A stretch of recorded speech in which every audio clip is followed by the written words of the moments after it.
Hey, Barbara, welcome to the show. Hey, Rachel, thanks for having me. It's great to be here. I'm so excited to have you on. So why don't we start off, just tell us a little bit about yourself.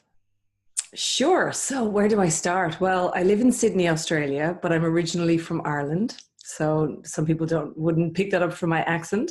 Yeah. But I've lived in Sydney now for about 17 years, and yeah, forged a career, business, life, got married. I have a daughter who's 2.5, so she keeps me on my toes. And I have a business in the Philippines that's about 5 years old. So if you can imagine, I have a toddler business and a real toddler. Yeah. It gives you some insight. Tell us about your business. Sure. So the Virtual Hub is a business that recruits, trains, and manages virtual assistants in the Philippines, mainly in the digital marketing and social media space. And we specifically train in those areas. So at the moment, we have just ticked over 100 employees right now on the ground in the Philippines. So Wow. it's going good. Yeah, we've got offices set up over there, and we've got a great team on the ground over there. So yeah, I'm making it sound like it was so easy, but as I smile through it, it's a Yeah. good business today. Yeah, it's good today. So how does that work? Were you there physically in Philippines for a while setting it up, or how did you actually, how did you do that? Yeah, look, people who've heard me speak before might have heard me talk about my accidental business because I didn't intend at all to do this. I actually had a background in investment banking. I spent most of my career in the investment banks here in Sydney. I was in the trading floors, so nothing to do with the Philippines or HR management or outsourcing or anything like that. But I left corporate about 7 years ago and I started doing some business coaching. Like lots of corporates, we start doing consulting and stuff when we leave. And I noticed that all the businesses I was coaching all had the same problem. It didn't matter whether they were brick and mortar, online, offline, whether they were a financial advisor or a yoga teacher or a tennis coach or anything. They were all trying to do everything themselves. And the smaller businesses, yeah, they're in that trap of they can't grow because there's too much to do, but they haven't grown enough to hire people. So there's this horrible sort of deep crevice that you end up in. And I had gotten a VA myself in the Philippines, so I just got a few of her friends to start working for some clients. And before I knew it, I was just getting way more demand for that than I was for business coaching. So I thought, I wonder, is there a business in this? And here we are 5 years later. Okay, I love that. Kind of like accidental Yeah, business. totally, totally by accident. We had no name or anything. It was just like, oh, people are asking for this. I think I might try a bit more of this. And then it morphed over the years into what it is today. So it's a much more developed platform today. Yeah. Okay. So what you were saying really speaks into the problem I see so many entrepreneurs having of they need to outsource because they're trying to do everything themselves, but Yeah. in their head they think they can't afford to outsource. So how are you helping solve that problem for them? Yeah. So a couple of things here. It is a valid concern, right? So when you're starting out, I mean, it's so difficult because there is so much to do, right? And I think what I would say to people these days is that I see too many people in the beginning get caught up with their branding, all their story and all that stuff, which is obviously important. But it's far better off in the beginning stages for you to just go straight after sales. You've got to find something that people will literally fall over themselves to pay you to do now, like not in the future, because I've gone through this too, like people who you've got to solve a pain point that exists for your client or your customer today. Now, I know we all hear this, but we still get caught up in this, I need a website, I need. And yes, you do, but when you're not making any money, you're going to spend all your time doing that stuff and you will struggle to even get a VA because, you need to have cash flow. So look, our business, we sort of specialize more in businesses that are a little bit more established now because we do a minimum of 20 hours. But you can, 20 hours a week, sorry. But you can go online, and find a VA for a few hours a week to help you out. And it is worth just dipping your toe to get a few things off your plate in the early days. For sure. That's exactly what I did. So, I mean, when I started my company, I didn't have a ton of money to outsource or anything like that. Nobody does. Nobody, Yeah. nobody does. But I was like, Nobody does. this Yeah. is if I want this to be a legitimate business, I have to figure this out. And I have to have someone to help me with these, like the little tech things that just drive you Yeah. crazy. And you spend so much time doing it. And it could take someone else literally like a minute and they're like, done. So I hired Yeah. someone in the Philippines for like $6.50 an hour, 10 hours a week. Yeah. And just Yeah. having that little bit freed up so much energy so I could focus on what I'm really good at in my zone of genius and creating content and serving people. So Exactly. I agree 100% with what you're doing. Good, because it is hard. And I think people, look, there's a few things with outsourcing that can be difficult for people because, a lot of people have been burnt. Yeah. It's not as easy as people think. People think it's just, I'll go and get a VA for $5 an hour and everything will be great. It's not necessarily that way all the time, but it is worth trying to hustle and find, just maybe try a few, or it's worth it. It's worth it to make this work. Put it that way. For It's sure. really worth it to make it work. Yeah. It is. I mean, I hosted an event and one of my VIP clients came and she was really struggling with outsourcing because she wanted to do it all herself and be in that control. And I'm like, boo, you can have control or you can have growth, but you can't have Mm-hmm. both. Like you have to figure out a way to like let go a little bit and empower Yeah. somebody else to take over. Otherwise, you're going to stay here and you're not going to go anywhere. You know what, as well, business is messy, right? We all want, particularly women, we all want everything to be perfect and our website to look amazing. And of course, we want all those things. But the reality is, what I learned from this business, when I first started this, like nobody asked me what my web address was. Nobody cared. They were just like, can you get me one of those VAs? That was the thing. They didn't care that I had no brand, no name, nothing. And that grew over time afterwards, but it was a really good lesson for me because I had done all the things I'm talking about in a business prior to that, where I'd done the website, spent a load of money and, all this sort of stuff.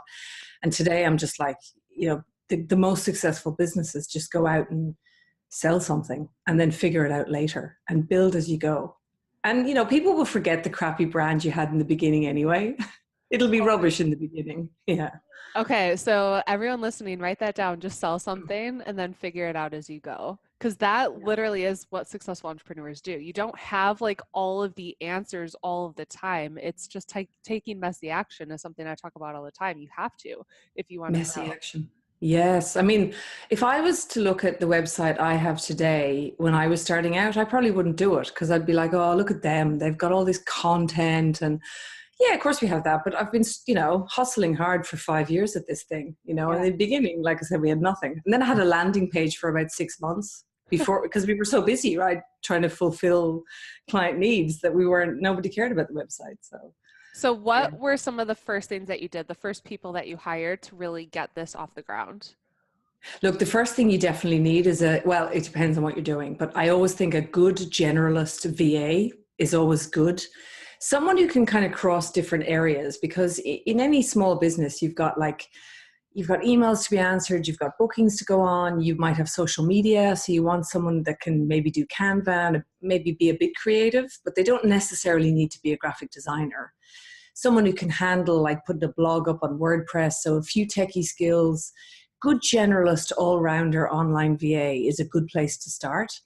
And then as you grow and as you get better with that VA, you'll discover that VA has a natural strength somewhere, and you may hire a second one and move that VA up into that more specialist role, or leave them in general and hire a graphic designer later, as you grow. So that's generally what I recommend doing. Cool. That's kind of what I did in my company. I hired a general VA and then kind of promoted her. She's more like project manager. And then we hired someone, she was doing everything. And then we hired someone to do customer service, and we hired someone to do social media and bookkeeping and all those other things. But that's exactly how we started. How did you start your company? What were some of the first things that you did to get it off the ground? Well, like I said, so I left corporate and I had my first foray into my own business I still have this platform actually. I started a platform called energizewealth.com. It's still there. I leave it there as kind of like my labor of love. I did the whole content thing. I did product launch formula. I launched an online program. So I did all the bells and whistles. And God, it was hard. I mean, it was hard yards, right? So I did have a VA working with me there. And, you know, I was doing some consulting to private clients as well. So that was kind of my cash cow at the time. Mm-hmm. And that was where I discovered this virtual assistant thing. And I guess, look, my background being in banking and trading in particular, I was used to making very fast decisions. So overnight, I was like, we're closing that, we're opening this. Like, I was like, forget that, we're doing this instead, because I could see that there was a business in that. I was like, people are clamoring over themselves for this thing.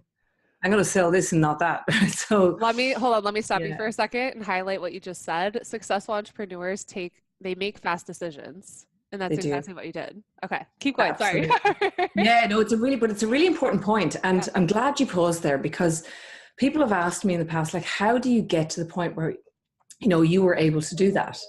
And I've always said that it is a skill you can hone. You're not necessarily born with it, but I had 10 years on a trading floor where you're making fast decisions every second. Yeah. So for me, it was very much second nature. And that was probably a reason why I was quite successful. And even at this game, I've been very successful at going, that's not working, we're doing this. And I just forget about it.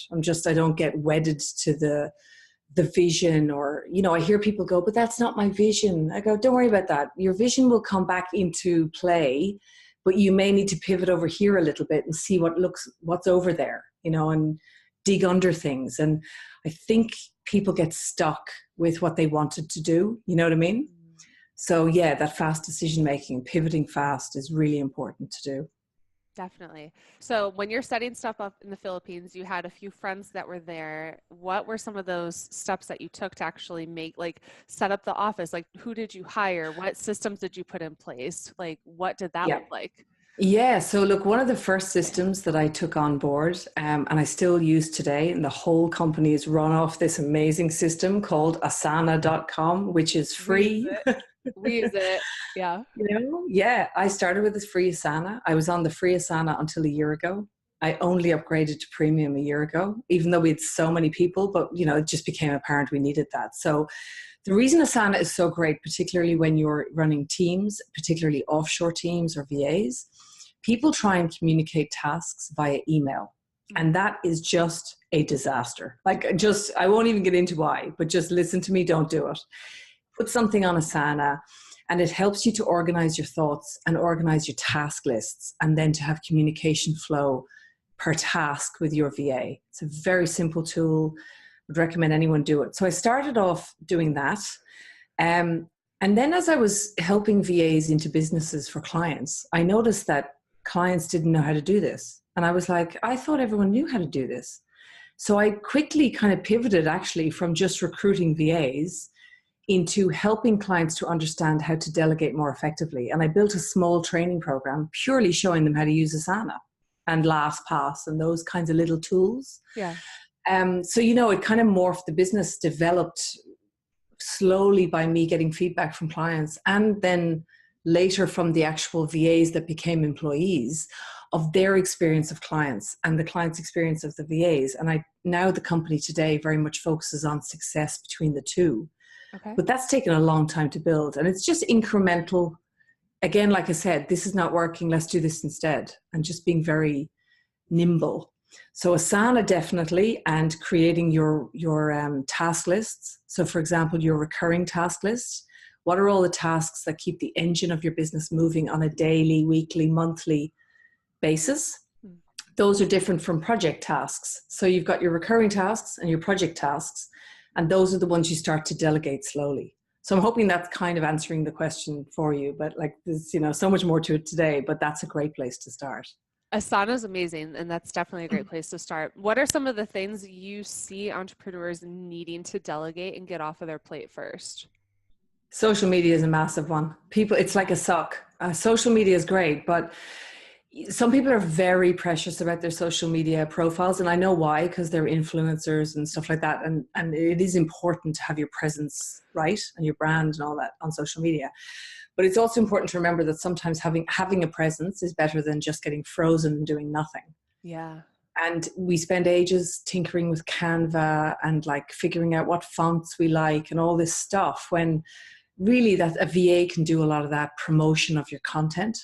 So if you are producing video or podcasts or any of this sort of stuff, a VA can quickly turn that into social media posts, just get it out there, just get it spread. Otherwise you're going to spend all day with that. So that's a big one for me anyway.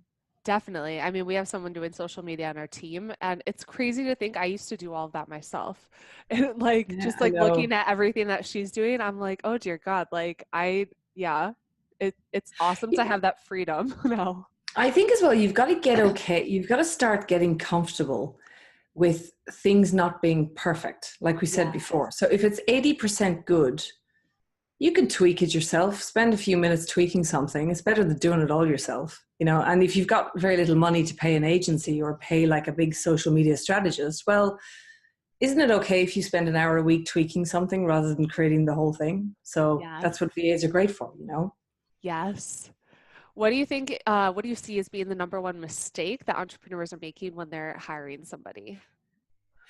Oh, there's a few. Yeah. So the biggest one is somebody going, oh my God, I'm in chaos. I'm overwhelmed. I can't cope. I need a VA. And I'm like, no. Before you get a VA, you need to try to get some structure into what you want to delegate. Because people think getting a VA is the answer, but that's just throwing a body at the problem. The problem actually is that you don't have any systems or processes and any structure to what you're actually doing. Yep. And before you get a VA, the reason people waste money, time, and energy and get frustrated with VAs is because they don't do the pre-work. And the pre-work is probably more important than the hiring work. So what would that pre-work be? Like I said about your recurring task list. So for example, there's 3 key steps actually that I always tell everyone. It doesn't have to be difficult.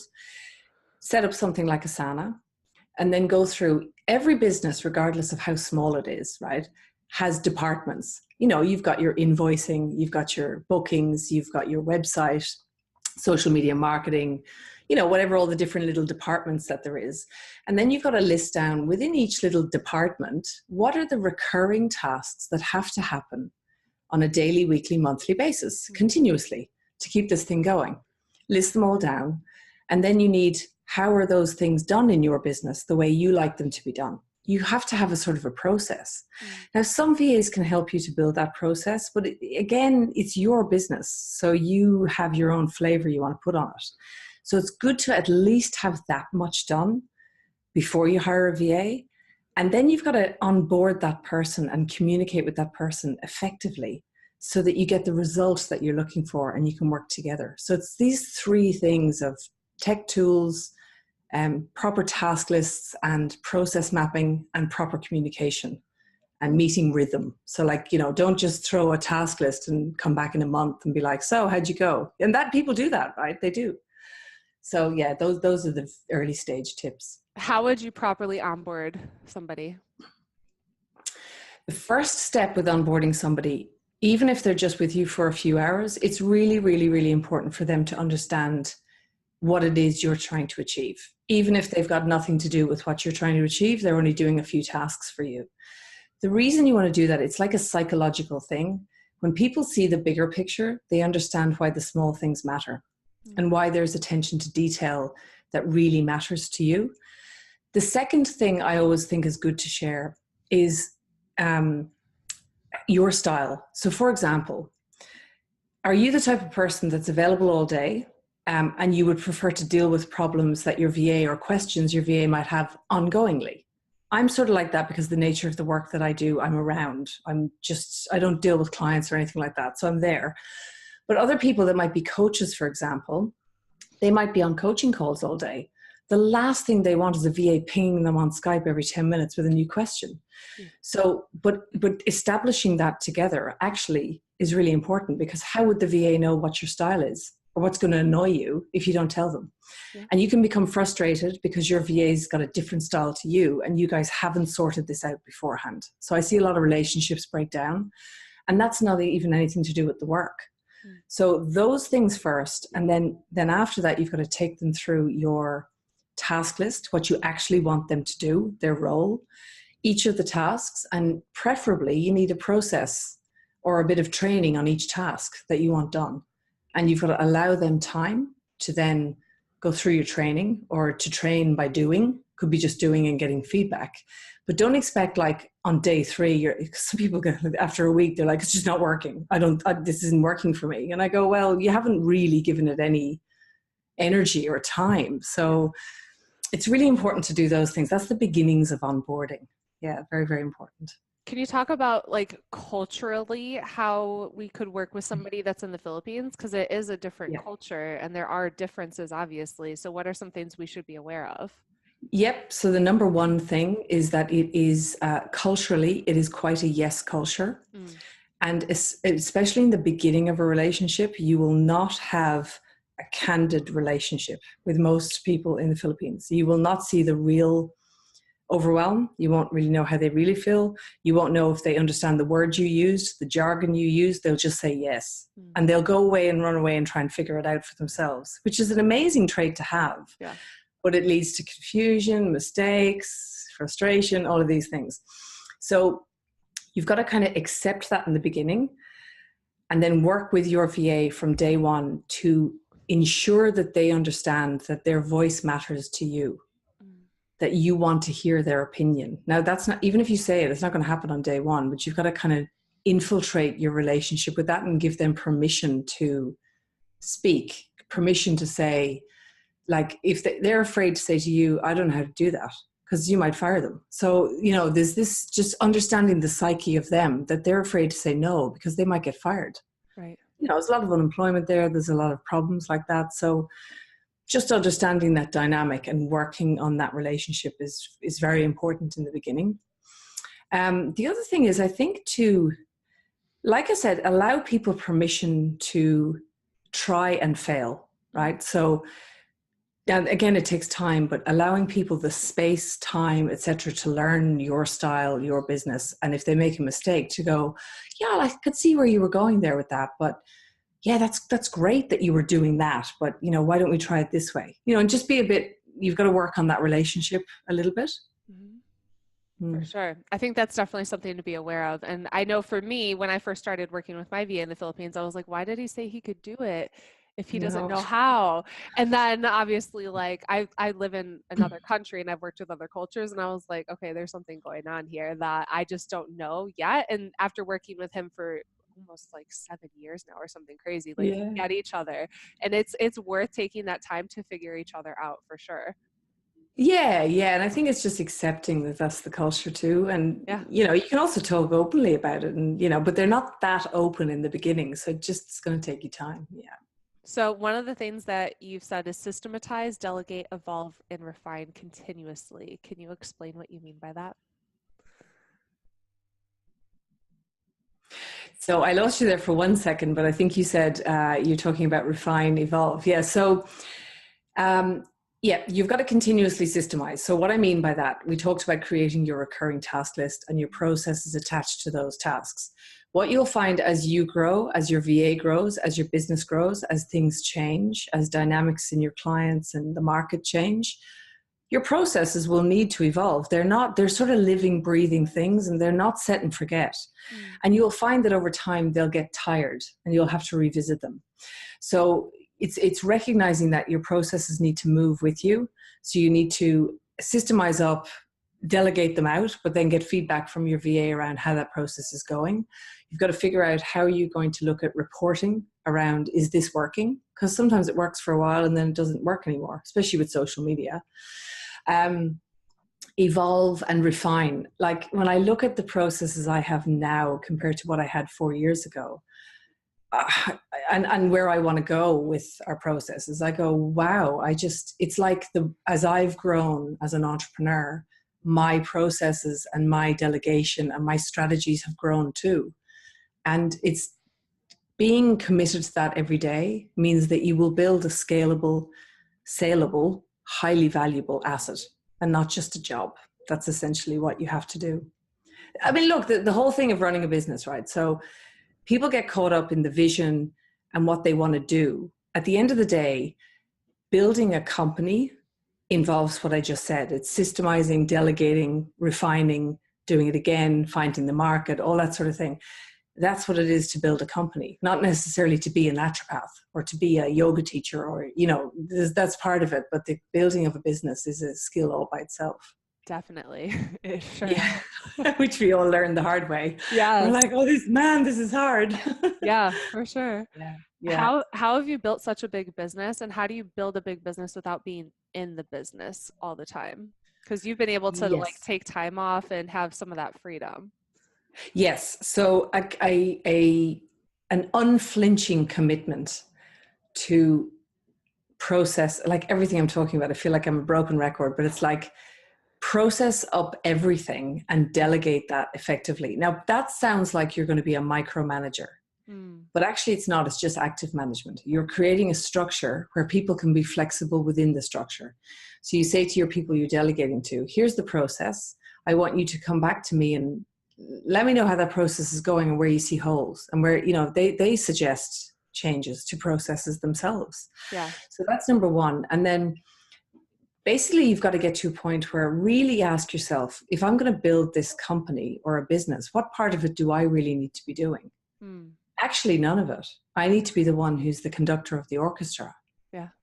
And in order to do that, you need to keep delegating all the time and letting go, letting go, letting go, but having strong reporting structures, strong processes, and strong team communication daily, so that you know what's going on within the business. And then you're just looking at metrics and reporting and dashboards and building the next part of it.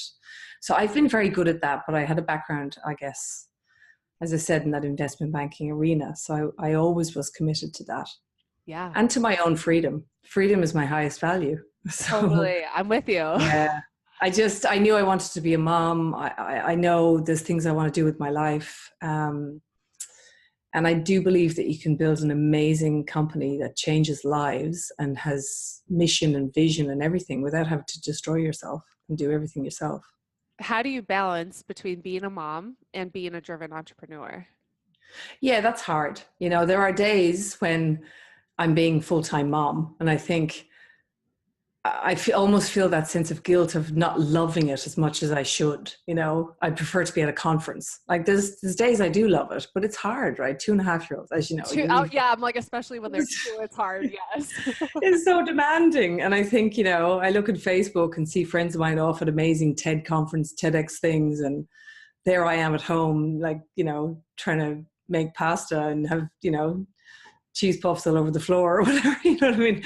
So it is a hard balance. And I think how I've done it is I've split my time, and I work 3 days a week. And I have my daughter 2 days. She's in daycare 3 days and I have her the other 2 days.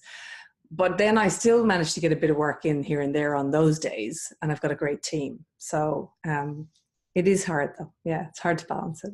It's definitely not, especially when you are It's that not driven easy. person. And sometimes Yeah. like it does feel easier to work than it is to like clean up messes and wipe butts and like Oh, all look, these. I've got a friend who's a full-time mom. She gave up work completely. And I said to her recently, I was like, what you do is harder than what I do. I think She's like, I don't know so. how you do it. I don't know how you run that company and her mom. I'm like, no. I think what you do is harder because Yeah, you've got it full-time. Like it's full on, right? So for sure.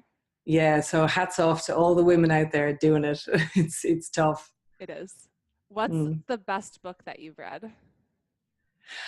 Oh, that's a good one. The most pivotal book I think I've ever read was this, which sounds so boring, The 7 Habits of Highly Effective People. That is a good Because one. it was so, yeah, I was like, that just makes so much sense. It really, really does. So for me, that was a really pivotal book that I remember. I love business books, so I'm not really a fiction reader. So the other book, I'm trying to think of the ones that were really pivotal for me. I did read it's called Built to Sell. And it's a book, it's the Rockefeller habits basically. And I sort of just picked it up and read it on a flight once. And I was like, oh my God, that's like amazing. That is how you build a company to be sold. Even if you never sell it, it's like the most amazing way to build a company. And it is a lot about what I'm talking about. I've taken a lot from those books and put them into this business. I just added that to my list, so I'll be Yeah, it's reading that one great. next. Yeah. Yeah. What does it mean to you to make an impact? Yeah, that's a funny one because I used to think that to make an impact, I had to be the one liaising with people. And And this business has taught me a few things about myself, that I'm one of those funny extrovert introvert people, where I'm very social and people always think I'm an extrovert, but I'm actually like kind of a closet introvert really. I need huge amounts of time by myself. Yeah, I go away to recharge. I think a lot of entrepreneurs are actually. Have to. Yeah, and a few years ago, I made a decision that I felt was going to be very difficult at the time, but it was the best decision I ever made. And I made a decision to not be client facing anymore in the business. I was having a baby, so that was kind of a bit to do with it. But the business grew a lot better when I pulled away from that, because I wasn't getting distracted by client needs, and I was actually able to build a stronger employee brand in the Philippines, and I was able to give back more to the employees. And they are the ones then that have brought success for the client. So to make an impact, I almost had to, I had to pull away in order to actually make the impact that I really want to make on a grand scale. And I had to start saying no a lot, right? So I think actually to make impact, you actually have to start saying no a lot. And it's going to challenge you, because you'll feel like, but if I say no, I'm not going to make the impact I want to make. But for me anyway, pulling back has been the way I've made the biggest impact, and continue to do that. So big personal learning, you know, from this business, that it's taught me to do that. Yeah. What's next for you? So next, look, I'm still deep in this business very much. I want to look. We're at 100 employees now. Realistically, to make the impact that I do want to make, I've got this mission of eradicating overwhelm for small business, and simultaneously creating dynamic next level careers for the smartest Filipinos, right? So in order to do that, I need more volume, right? So in order to do more volume, I need to really, really nail the Philippines strategy and that side of it, because the clients are actually easy to find. It's more, we actually struggle to find supply of people, good people.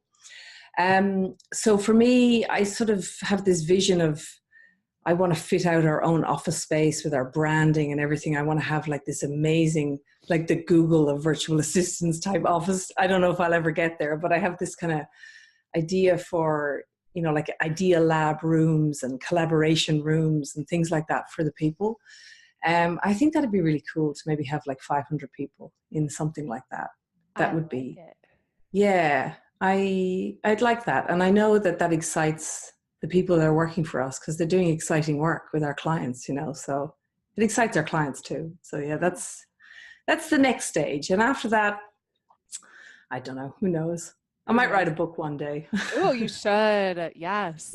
Yeah, probably will. I think there's a book in me. I just, I'll wait till the day I feel it. I feel that it's time to do that. Yeah. Where can we connect with you?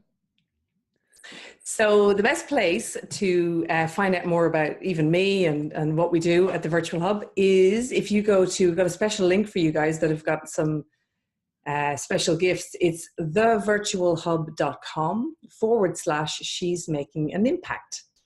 And over there, we've got a couple of downloadables. We've got a little e-course that you can sign up for, which I've basically created myself. It's about creating a scalable business using cost-effective teams. So that's pretty cool.